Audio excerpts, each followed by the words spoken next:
Ladies and gentlemen, welcome today to a post-race analysis video following this last weekend's NASCAR Cup Series race at Bristol on dirt. We are going to talk all things NASCAR and dirt Bristol and the process of dirt Bristol and dirt racing and NASCAR going forward at the end of the video, but first we have to break down the race. And it all started with stage 1.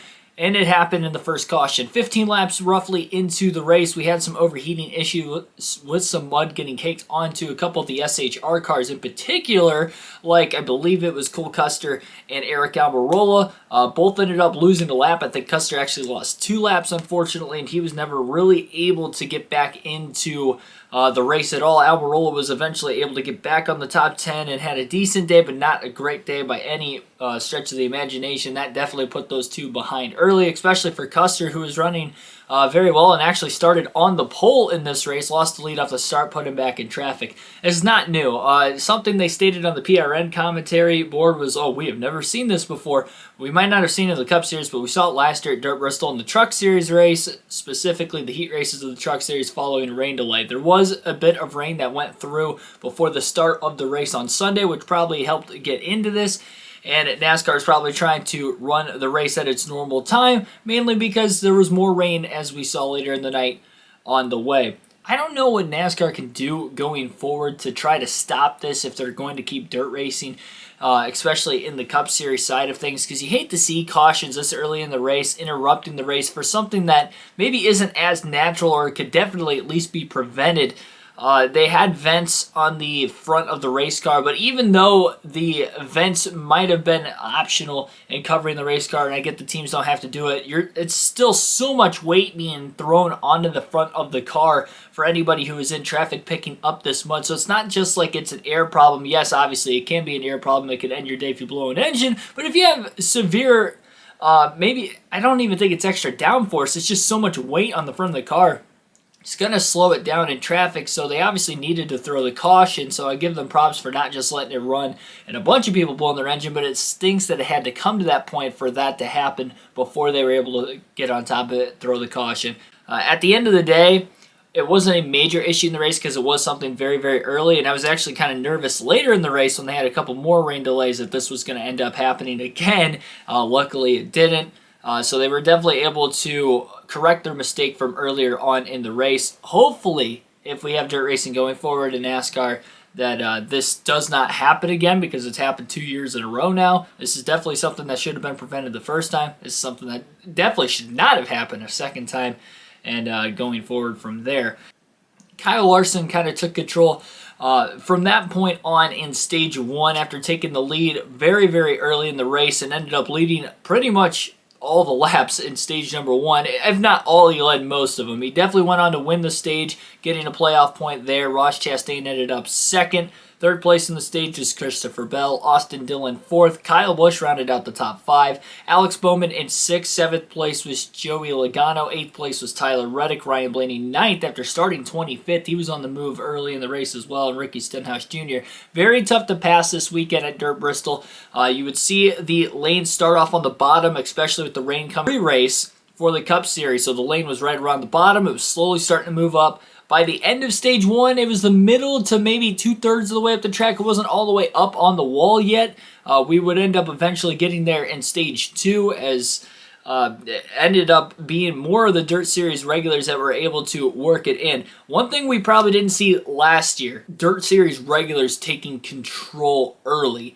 You didn't really see that. It was by the end of the race where you maybe saw whoever was left in the race of the Dirt Series regulars, like an Alex Bowman getting the top 10 finish, Stenhouse in the top 5. Briscoe ran well, I believe, last year in the Dirt Bristol race as well, Tyler Reddick. So the guys who were surviving late in the race, they would be there. Christopher Bell, Kyle Larson last year were really non-factors. They were moving their way forward, but they couldn't quite get there.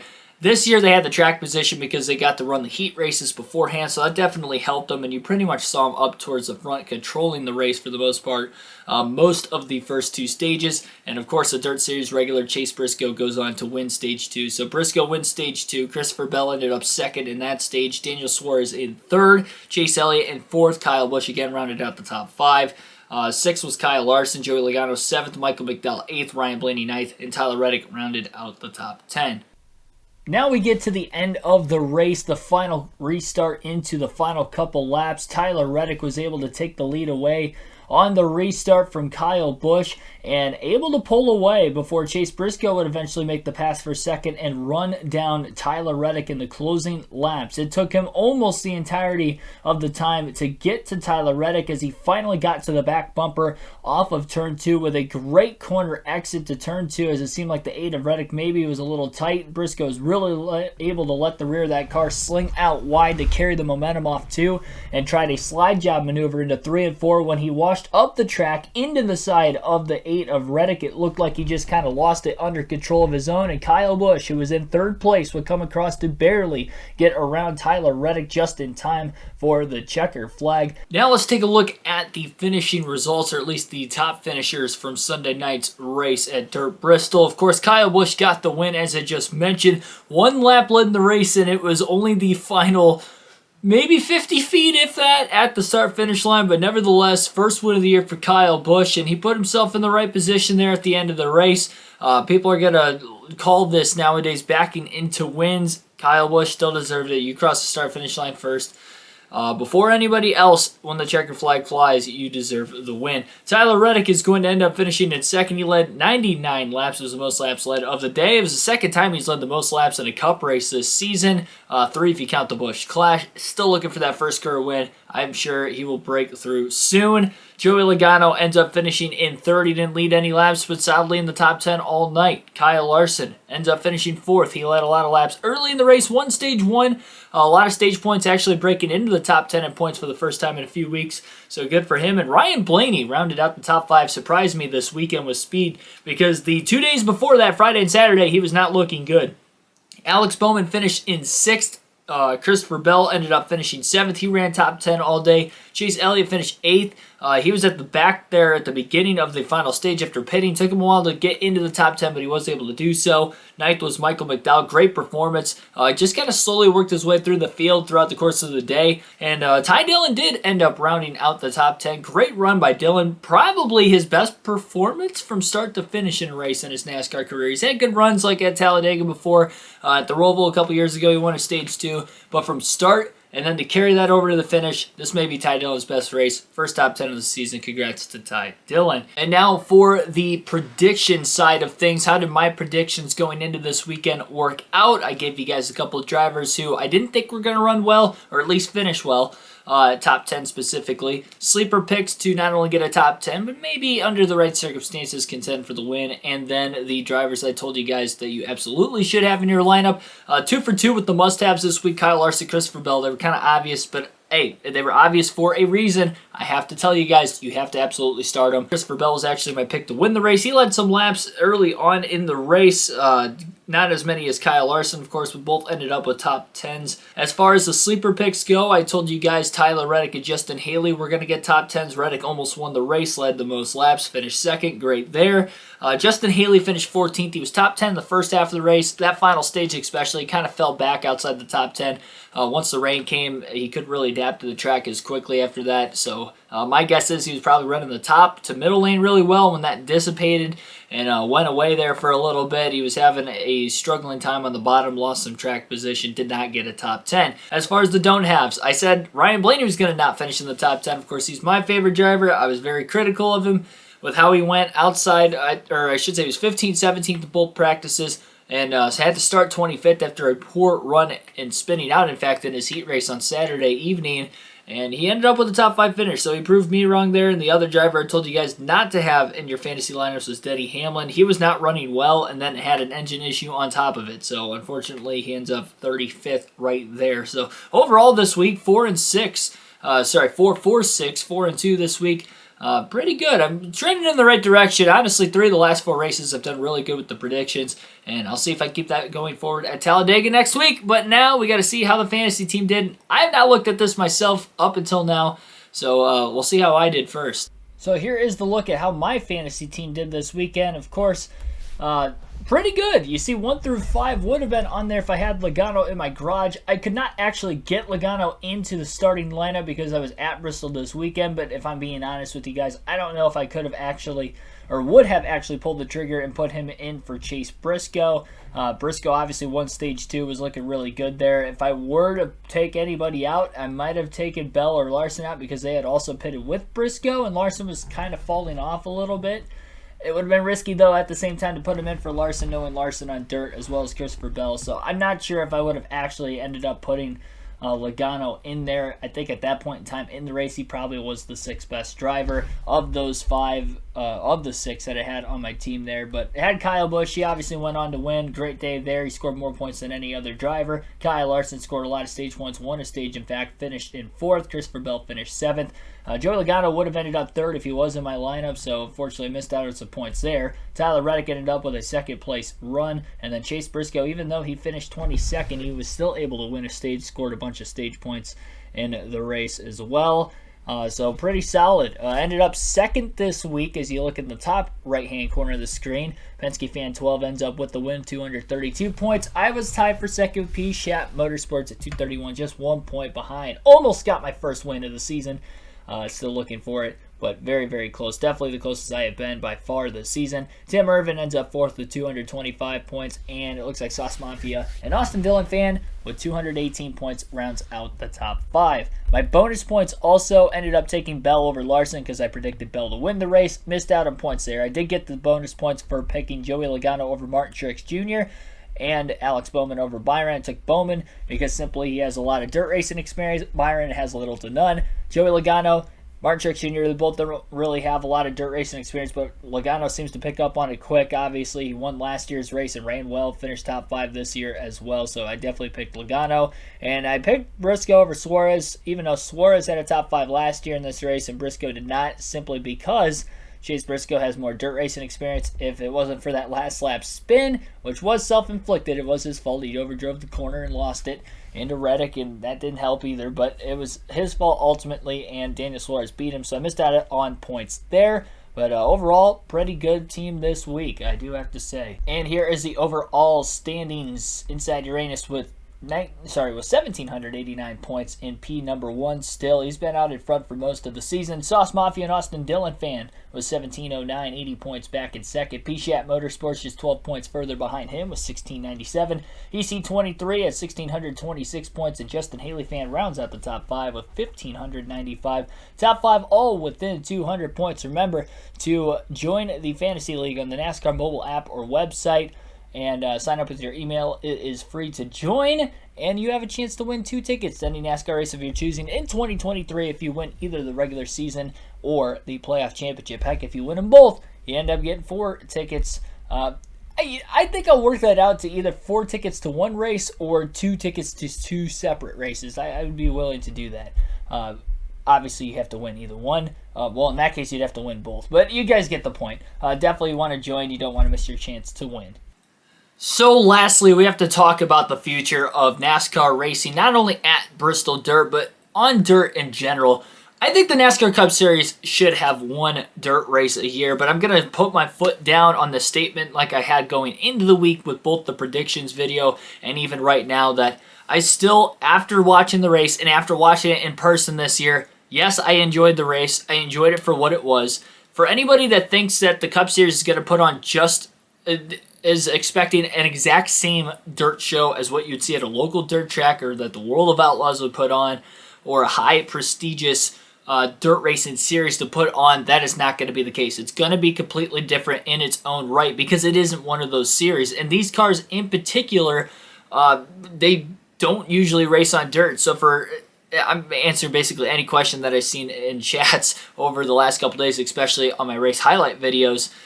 One of them, by the way, did blow up, and I tried to get to as many of you guys as possible. But anyway, the fact of the matter is, they have to race these stock cars if it is going to be a points-sanctioned race. If they wanted to do an exhibition race, then maybe they could end up doing a late model or modified series race, kind of like they did with the Prelude to the Dream. I'm not sure exactly why they did away with that. It was on pay-per-view at the time, so maybe there weren't enough pay-per-view buys to buy that in. If they made that an all-star race or a Busch Clash kind of situation, then they could actually have it televised. I think it would be great if they did it as a Busch Clash, perhaps, as well. If you think about the dirt tracks that they could run maybe down south, like in Florida, Volusia County, especially to lead up to Daytona. I think that would be great if they are able to pull that off. I know the Dirt Nationals for the World of Outlaws race there, but I think that would be pretty cool maybe to try. We saw the format that the Busch Clash had this year is similar to an actual dirt racing format. I think if NASCAR were to do heat races and were to do that, that would help out. The visibility for the drivers was not great, but in the stands, I got to say, I didn't have a problem seeing the action from over top of the action. On the track itself, if drivers back in the pack are dealing with visibility problems, even though it was at night and it helped, even if they did have tear-offs, I think the tear-offs would help a lot, but the dust is the big thing here. When you have that many cars on the racetrack, it's going to create more dryness as the rubber and as everything else lays down. You got to think, local dirt shows have about 20 to 24 cars, even the World of Outlaws, 20 to 24, I think 24 in the World of Outlaws Sprint Car Series. Drivers are in the main event. We have 40 Cup cars out on the racetrack, or at least this weekend I think we had 36. That is a lot more than 24, and there's more laps to be involved with it. So maybe if you had closer to a 100 lap to 150 lap main event feature with the 24 drivers at the end, or top 20 drivers, whatever it would be, have heat races throughout the course of the day, I think that could work. If it is a points-paying race, you do have to reward points for all 40 drivers. So what I would kind of put into place is you would have to you would get points based off of your heat race finish. So, and then basically if you missed the heat or missed the feature, everybody would make it to that last chance race. The order of which you finished in the last chance race, if you didn't miss the feature, you get 1 point for last, 2 points for second, just like the actual point, or second to last and third to last, and so on, all the way up until the main event. And then the main event drivers would obviously get the main points. I think that would be great. You could split it into 3 stages, 50, 50, and 50, so you can keep the track and prep work going as well in that main event race. So that's kind of my solution to dirt racing in NASCAR. I think it could be done either points race or non-points race still. You will, in my opinion, to get maybe a better race, and this weekend was good, but to appease both the drivers and the fans alike, both for the competition aspect and the just overall fan aspect of wanting to see great racing and great dirt racing, I think this is the way to go. Lastly, and sorry about my camera dying, so I have the OBS camera, might be a little bit of a shift of things, but lastly, I have to talk about, again, kind of like I mentioned, they could race at Volusia County. I don't think that they should be racing at Bristol on dirt in the NASCAR Cup Series. Main reason, honestly, and this is maybe a little bit of an objective opinion more, or a biased opinion more than anything else. Bristol's not only my favorite racetrack, and I think it puts on the best racing that NASCAR has to offer, especially when it comes to short tracks. You're taking away one short track date from another track. If you were to add in, a dirt race that isn't a normal Bristol, you could still have the 2 Bristol, the 2 Richmond, the 2 Martinsville, whatever other short tracks come along the way in the coming years. And Auto Club's talked about one. We've added, tracks similar to a short track like Gateway. Obviously, New Hampshire, Dover, Phoenix has 2 dates. All those tracks have dates. If you wanted to add another short track, it would be there for the option. And if you have an extra dirt race on the schedule that isn't Bristol, that would give you that extra short track race, essentially. So, again, tracks they could go to. They've already raced at Eldora. Honestly, if people talk about seating capacity, maybe there's not enough seats. Look at what Nashville did last year. Nashville sits about 30,000. Eldora at its max capacity could probably sit about 20,000 or so. If they needed to add 10,000 to 15,000 temporary seating, they can. Trust me, Tony Stewart has the money. He would be able to do it. You look at Knoxville being another track that you could probably do it at. I haven't been to Knoxville personally, but I have been to Eldora before, and I'll be back there for the Kings Royal this year. But as far as Eldora goes, they have a lot of seating availability on the backstretch that they could end up putting seats there. They would be able to find a way to get the temporary seating, to get the attendance up. And I do think Eldora, because it is a track that NASCAR has tested its waters in for a while now, that is the best track for them to race at as a standard dirt track. I mentioned Volusia County. If they wanted to run the Busch Clash at that race, add temporary seating for that weekend. The Dirt Nationals brings in a large fan base. For the World of Outlaws as well, you could literally run that either on the same weekend or back-to-back weekends. That would help the attendance, help the build up for the 500 with local fans. I know the 500 usually sells out, and it did this year anyway, but that would also help that as well. And you look at Charlotte. Charlotte Motor Speedway has a dirt track that is not very far. In fact, basically catty corner of the normal Charlotte Motor Speedway as an all-star race. Bring the all-star race back to Charlotte, run it on the dirt track. Then you would have the Coke 600 the following weekend. You would still have the Roval in the fall. That's another great option, I think, that could be on the table. So comment down below. What do you think of Dirt Bristol? Do you like my ideas for how they should run dirt racing in the Cup Series going forward? Again, subject to my own opinion. And you guys are just as much subject to your own opinion, so I'd like to see your opinions down in the chat below. Thank you for watching. Bit of a longer video. We had a lot to cover here, and I will see you guys in the next one. Thank you, everybody, so much for your appreciation and support, and I couldn't thank you enough. I will see you guys later tonight for the next live stream.